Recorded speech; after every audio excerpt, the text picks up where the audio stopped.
Good afternoon and welcome to Amherst Wire TV News. I'm Chris Amendolara. And I'm Amalia Roy. Thank you for getting your news from us today. We'll have updates on new laws in Florida and Michigan, a lost antelope, and a UMass football player getting a contract. But first, we have an update on the COVID-19 pandemic. The World Health Organization officially ended COVID-19 as a global health emergency since Singapore declared a pandemic 3 years ago. There have been 756 million reported cases, leading to 7 million deaths. In the last year, however, the organization reports corona case virus numbers to be on the decline. As the virus continues to spread and mutate, vaccination and boosters are still recommended.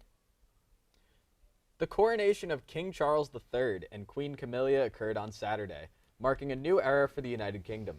AWTV's Scotty Morrow is here to tell us more about the ceremony. Scotty, how big of a spectacle was this for UK citizens? Well, Chris, it's been about 70 years since the last coronation for Queen Elizabeth II, so it was a new experience for many. The route to Westminster Abbey started at Buckingham Palace, traveling about 1.5 miles to the coronation. The couple rode in the Diamond Jubilee State Coach, drawn by 6 horses, which was made for Queen Elizabeth's 80th birthday. The rain outside did not stop over 8,000 guests from attending the coronation, 2,000 of which being in the congregation. All in attendance said, "God save the King," in unison to continue tradition and pledge their allegiance to their new king. Wow, Scotty, 8,000 guests. Sounds like how many people watched remotely? Over 20 million people tuned into BBC to watch, but viewership was still about 9 million fewer than Queen Elizabeth's funeral. Thank you for the insight, Scotty. 8 people died and 10 more were injured after an SUV slammed into a group of migrants waiting at a bus stop in Brownsville, Texas. Police say George Alvarez of Brownsville ran a red light, lost control, and then flipped his car on its side, hitting the victims. Police charged Alvarez with 8 counts of manslaughter and 10 counts of aggravated assault with a deadly weapon. His bond is set at $3.6 million. 33-year-old Mauricio Garcia killed at least 8 people and wounded 6 more at a Dallas outlet mall. Garcia was armed with an AR-15 assault rifle and was also in possession of a handgun. More weapons and ammunition were found in Garcia's car. Police believe the shooter acted alone and are interviewing Garcia's friends and family. This was the second deadliest mass shooting in the U.S. this year.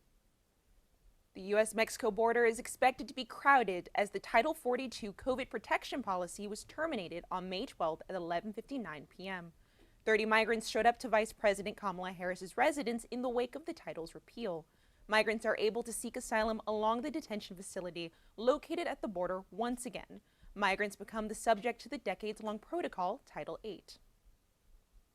On May 4th, Florida legislator passed a bill that would block gender transition for minors and put restrictions on it for adults. This is just the latest of several measures taken against the LGBTQ+ communities in the state this year. This bill would build on policies adopted last year, making it a punishable offense of possibly up to 5 years in prison for doctors who provide hormone treatments and other surgical care for people under 18 years old. It would also require adults to sign a consent form to block this kind of care from being prescribed if they are looking to transition genders. This comes just a month after an expansion on the controversial Don't Say Gay law, banning classroom instruction about gender identity from kindergarten through 3rd grade to now through the 12th grade. In recent months, 13 states passed policies to ban or limit gender transition and hormone blockers for people under 18, such as Indiana, Oklahoma, and North Dakota, while states like Nebraska and Texas are considering taking similar actions. We're out for a quick break, but when we get back, UMass Club Gymnastics celebrates a return to their old stomping grounds. And Northampton's annual Pride Parade is back for the first time in 4 years. Stick around.